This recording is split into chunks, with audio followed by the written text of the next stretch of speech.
Après que l'affaire Mbappé ait éclaté, il y a eu une réunion de crise au sein du Real Madrid et on va voir tout ça dans cette vidéo. Salut à tous les gars, c'est Azial. Aujourd'hui, on se retrouve pour une nouvelle vidéo où on va parler de l'actu du Real Madrid en se concentrant un petit peu sur Kylian Mbappé. Car oui, après toute cette histoire là, toute cette semaine qui vient de se passer, pardon, malgré tout, il y a eu quand même une réunion de crise faite et prise du côté du Real par rapport à surtout la grosse info, la fameuse plainte qui a été posée contre Kylian Mbappé.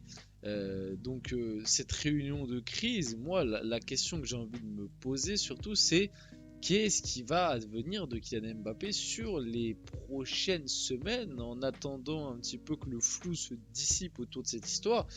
Qu'est-ce qui va advenir de Kylian Mbappé au Real Madrid? Parce qu'on sait que le Real Madrid est un club qui n'aime pas ce genre d'histoire, enfin un petit peu comme tous les clubs, mais c'est le Real Madrid, on sait qu'il y a une manière de gérer qui est différente.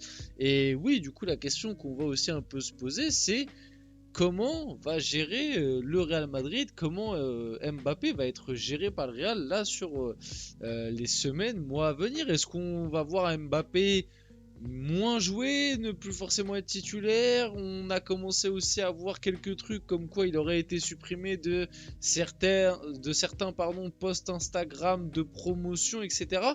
Il y a vraiment pas mal de questions à se poser. Avant que la vidéo commence, n'hésitez pas à la liker, à commenter, à partager, à vous abonner. Ça fait toujours plaisir et ça aide pour le développement de la chaîne. Et nous, on va pouvoir y aller dès maintenant. Donc, important de le rappeler, la plainte qui touche Kylian Mbappé, enfin même au niveau de ça, on n'est même pas trop sûr. Les journaux suédois nous disent que si, c'est bel et bien lui qui est ciblé par la plainte, mais pour l'instant, la procureure chargée de l'enquête n'a pas cité le nom de Mbappé. Donc, même par rapport à ça, pour le moment, on n'est pas bien sûr. L'avocate de Kylian Mbappé nous a dit aussi, et je ne pense pas qu'elle aurait menti sur ça quand même, à la télé devant tout le monde, sinon ce serait quelque chose de très très grave, mais elle nous a bien dit que pour le moment elle n'avait pas reçu de plainte visant Mbappé, donc voilà. Et aussi important de rappeler que Mbappé fait l'objet de suspicions le moins élevées par le code pénal suédois, donc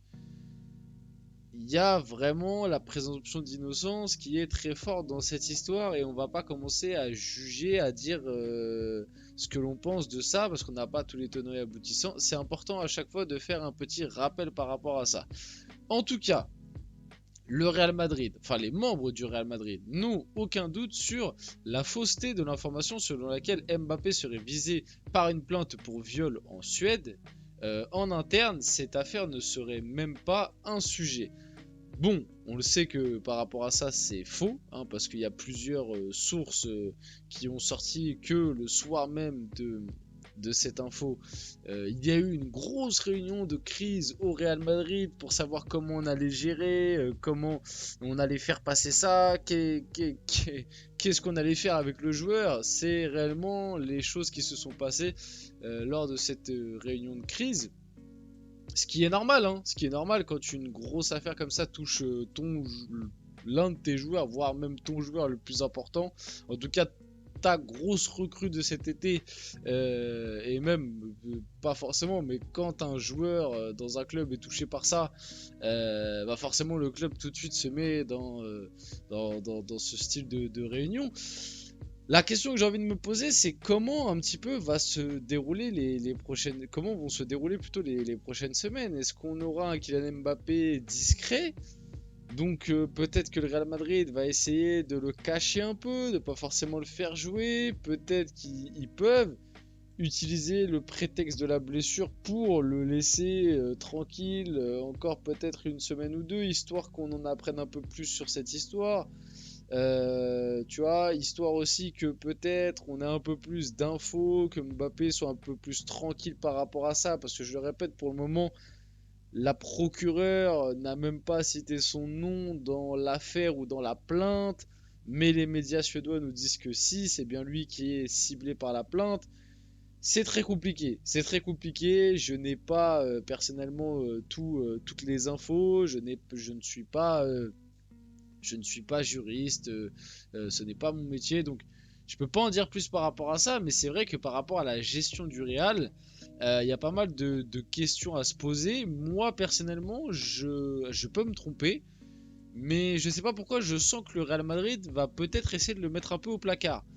Je sens venir quelque chose comme quoi le Real Madrid ne va peut-être pas forcément le faire jouer sur les prochains matchs. Déjà, de ce que j'ai compris du côté de l'Espagne, l'information c'est pas tellement ébruité. Le Real Madrid a essayé un maximum de ne pas faire ébruiter l'information en Espagne, mais bon, avec les réseaux sociaux à l'heure actuelle, c'est quand même très compliqué de ne pas voir cette info, surtout qu'elle a fait le tour des réseaux et du monde même, j'ai envie de dire.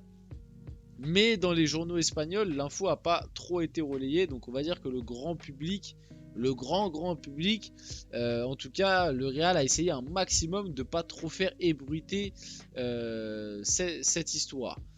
Maintenant, comme je l'ai dit, moi je sais pas pourquoi, mais je sens, connaissant le Real, etc., même s'ils ont aucun doute sur la fausseté de l'information, je sens qu'il y a moyen que le Real mette un peu Mbappé de côté, peut-être le mettre au frigo une semaine ou deux, histoire, comme j'ai dit, que on en sache un peu plus, que Mbappé soit peut-être définitivement innocenté d'ici là, euh, et qu'ils peuvent très bien prétexter sur cette fameuse blessure qui, de base, l'a empêché d'aller en sélection, hein, alors que on savait qu'il était complètement apte à jouer puisqu'il avait joué contre Villarreal, mais ils peuvent très bien continuer de forcer sur cette fameuse blessure, ou alors même dire que peut-être mentalement le joueur, par rapport aux accusations, est pas apte à disputer les prochaines rencontres, malgré que les prochaines rencontres du Real soient des rencontres importantes. Il y a fort moyen pour moi que le Real essaye de le laisser un peu tranquille, même pour s'acheter la paix du côté du Real, parce que on se doute bien que les conférences de presse, de toute façon, même s'il n'est pas là, c'est ce qui va arriver, les conférences de presse des prochains jours, les questions posées aux joueurs, etc., ça va parler que de ça, c'est quasiment sûr. Et donc peut-être s'acheter la paix au moins ne le faisant pas jouer, le laisser tranquille, comme je dis, une semaine ou deux, juste histoire que ça avance un peu. Il y a fort moyen, c'est peut-être ce qui serait le mieux au final, je ne sais pas. Peut-être que vous n'êtes pas d'avis avec ça, n'hésitez pas à me dire ce que vous pensez un peu de tout ça dans les commentaires. En tout cas, on va passer un petit peu à la suite par rapport aux infos du Real. Et une info un peu Transfermarkt, alors rien à voir avec les récentes accusations ou quoi, ou les récentes polémiques, on va dire, autour de Mbappé, mais Kylian Mbappé n'est plus le joueur le plus cher au monde. Vinicius 200 millions dépasse le français estimé à 180 millions.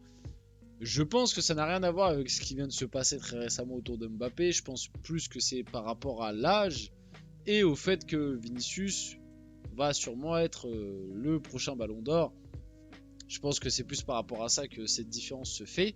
Mais ça a fait beaucoup pour Mbappé quand même, hein. Il est plus le joueur le plus coté au monde. Alors certains vont dire c'est pas grand chose, mais entre ça, entre toutes les histoires qu'il a en ce moment, entre le fait que sa cote de popularité aussi a énormément baissé, ça commence à faire beaucoup autour de Mbappé. Et c'est vrai qu'en plus, quand il avait commencé sa carrière, il avait dit il faut faire attention à comment tu gères une carrière parce qu'on peut te monter très haut et on peut te redescendre aussi vite qu'on t'a monté. Et là, la descente, t'es en train de l'apprendre, mon pote. T'es en train de bien l'apprendre, donc faut essayer de se relever. Je sais que c'est facile à dire et que c'est plus dur à faire, mais voilà par rapport à ça.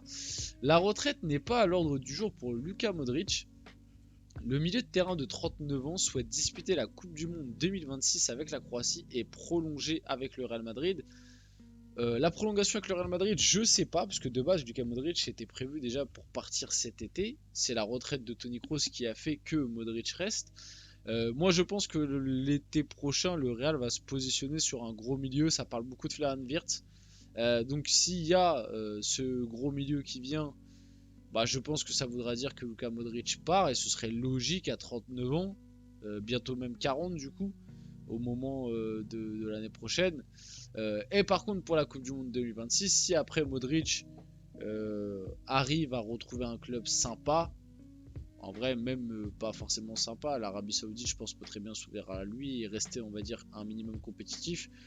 Je pense qu'il pourra faire son The Last Dance avec la Croatie. Même si on l'a vu lors du dernier Euro que ça commençait à être compliqué, voilà, Luka Modric avec la Croatie, il reste quand même globalement encore à minima un peu performant. Et pour finir la vidéo, les rumeurs indiquant que David Alaba mette fin à sa carrière sont fausses. La récupération du joueur du Real Madrid se passe comme prévu et le staff médical est satisfait. Donc normalement, on aura le retour de David Alaba très prochainement. On finit la vidéo là-dessus. J'espère que cette vidéo vous a plu. Si c'est le cas, n'hésitez pas à la liker, commenter, partager et vous abonner les gars. C'était Asia et on se retrouve très rapidement pour une prochaine vidéo.